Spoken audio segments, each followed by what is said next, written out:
الرحمن الرحیم والصلاة والسلام علی سید الانبیاء والمرسلین۔ جمعہ کے روز والدین کی قبر کی زیارت کرنا۔ نبی کریم صلی اللہ علیہ وسلم کا ارشاد گرامی ہے کہ وہ شخص جو جمعہ کے روز اپنے والدین کی قبر کی زیارت کرتا ہے، اللہ رب العزت اس کے تمام گناہ معاف فرما دیتے ہیں۔ اور ایک روایت کے اندر ہے، سرکار دو عالم صلی اللہ علیہ وسلم نے فرمایا کہ والدین کی قبر کی زیارت یا ان دونوں میں سے ایک کی جو فوت ہوا، ان کی جمعہ کے روز زیارت، قبر کی زیارت سے حج اور عمرہ کا ثواب جو ہے وہ لکھ دیا جاتا ہے۔ کل جمعۃ المبارک ہے اور ہو سکتا ہے یہ رمضان المبارک کا آخری جمعہ ہو، تو اس روز اپنے والدین جو دنیا سے جا چکے ہیں ان کو بھولے نہیں۔ فجر کی نماز کے بعد، کیونکہ اب ایک بڑی لمبی تحریک چلی ہوئی ہے جو قبروں کی زیارت، یعنی اس کو آڑ بنا کے اس کا نقصان یہ ہوا کہ لوگوں نے والدین کی قبروں کی زیارت کرنا بھی چھوڑ دی۔ یہ آپ کی حدیث پاک میں رسول کریم صلی اللہ علیہ وسلم نے ارشاد فرمایا ہے کہ قبروں کی زیارت کیا کرو، اس لیے کہ قبروں کی زیارت کرنے سے آخرت یاد آتی ہے۔ اور قبرستان میں جب آپ جائیں نا تو دیکھیے گا کتبے لکھے ہوتے ہیں جن کے اوپر نام ہوتے ہیں، بڑے بڑے امیر ترین لوگوں کے نام لکھے ہوئے ہیں، بڑے بڑے امیروں کے نام، بڑے چودھریوں کے نام لکھے ہوئے ہیں، لیکن تھوڑی دیر وہاں کھڑے ہو کے سوچیں کہ یہ کدھر ہیں، کہاں چلے گئے؟ آج ان کا وہ جاہ و جلال اور ان کی تھانے کچہری میں وہ بات اور ان کی بات کا وزن وہ کدھر گیا؟ نہ بات رہی نہ وزن رہا، سارا نظام ختم ہو جاتا ہے۔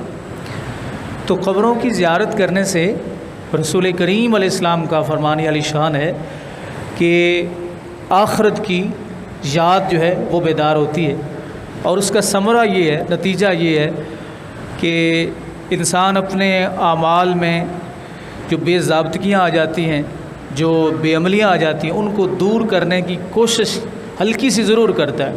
یہ قبرستان کا ایک خاص فیضان ہوتا ہے۔ آپ قبرستان میں جائیں نا تو آپ کو کم از کم موت اور موت کے بعد کے جو معاملات ہیں وہ ایک مرتبہ ضرور ٹچ کریں گے۔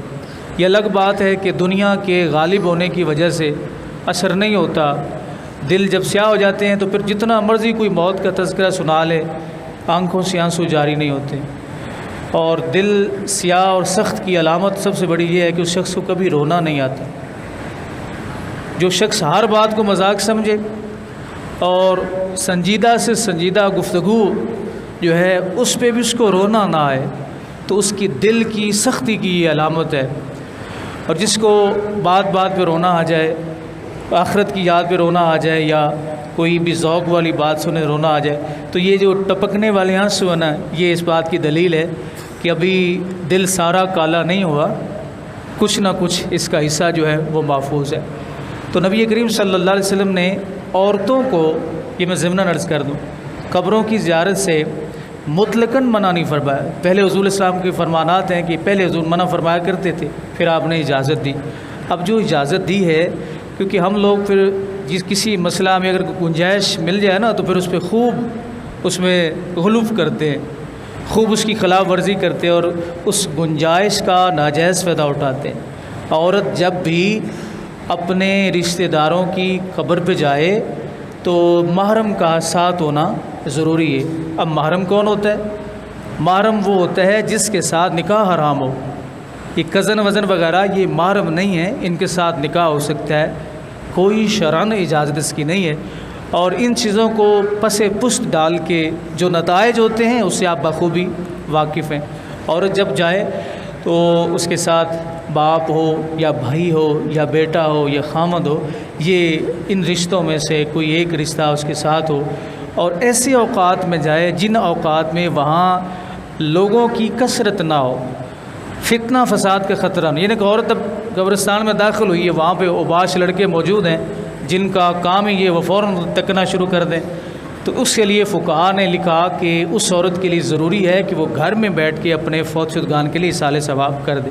کہ آپ دیکھتے ہیں نا مزاروں کے اوپر اللہ کے ولیوں کے مزاروں کو اب دو گروہ پہ، ایک گروہ تو وہ کہتا ہے یہ شروع سے مزار ہونے ہی نہیں چاہیے، ان کو ختم کر دو، برباد کر دو۔ نہیں، اس کی یہ اجازت نہیں ہے۔ اللہ رب العزت کے عام بندے میں اور اللہ کے محبوب بندے کی قبر میں بھی فرق ہوتا ہے، اور یہ فرق رسول کریم علیہ الصلوۃ والسلام نے خود رکھا ہے۔ خود حضور اسلام نے اپنے صحابہ کی قبروں پہ بڑے بڑے پتھر رکھوا کے اس بات کا اعلان کیا کہ پتہ چلے کہ یہ میرے صحابی کی قبر ہے اور یہ کسی اور کی قبر ہے۔ تو نبی علیہ الصلوۃ والسلام جب آپ نے مکہ فتح کیا نا، تو کعبہ شریف کے اندر بت تھے، حضور نے بتوں کو ختم کیا ہے، کعبے کو نہیں گرایا۔ بتوں کو ختم کیا ہے، کعبے کو نہیں گرایا۔ تو کچھ لوگوں کا مائنڈ ذہن یہ ہوتا ہے کہ یہ مزار ہونے نہیں چاہیے۔ تو خدا کے بندو، ان مزاروں کے تصدق سے اور ان کے توسل سے اللہ رب العزت نے ہمارا یہ ملک سلامت رکھے۔ بندے کس کے ہیں؟ وہ اللہ کے بندے، اللہ کے محبوب بندے۔ اس ملک کے ساتھ کیا کیا نہ ہوا، لوگوں نے کیا کیا نہ کیا، لوگ برباد ہو گئے، ختم ہو گئے، لیکن اللہ کے فضل سے ان ولیوں کا فیضان ہے کہ وہ آج بھی یہ ملک موجود ہے، اور انشاءاللہ قیامت تک یہ ملک موجود رہے گا۔ تو ولیوں کے مزاروں پہ جو غلو ہوتا ہے، اس میں سب سے زیادہ قصور جو ہے وہ والدین کا، بیٹیوں کو وہاں بھیجنا، خامن کا بیوی کو وہاں بھیجنا۔ یہ ابھی وہ کبیر والا جو میلہ ہوتا ہے، تو اس میں کتنے یہ بڑے بڑے ٹرالے جا رہے ہیں جناب، اس میں عورتیں مرد سوارے، ایک بھی نماز پڑھنے والا نہیں ہے۔ یہ سارے کے سارے یہ غیر شرعی، اس کی اسلام میں قطعاً کوئی اجازت موجود نہیں ہے۔ مزاروں پہ عورتوں کا اس طرح جانا جائز بالکل نہیں ہے۔ اگر جانا ہو تو محرم ساتھ ہو، لیکن ایسے اوقات میں جن اوقات میں وہاں رش نہ ہو، اور وہ وقت ہوتا ہی کوئی نہیں، وہاں پہ ہر وقت ہی رش ہوتا ہے۔ تو عرض کرنے کا مطلب یہ ہے کہ کل جمعۃ المبارک ہے، جن کے رشتہ دار بالخصوص والدین دنیا سے جا چکے ہیں، وہ ضرور اپنے ممکن اگر ہو تو وہ ضرور اپنے والدین کی قبر کی زیارت کریں، تاکہ اس رمضان کا کچھ حصہ انہیں بھی مل سکے، اور انہیں بھی قبر میں ٹھنڈک جو ہے اور راحت جو ہے وہ نصیب ہو۔ اللہ ہم سب کو عمل کی توفیق بخشے۔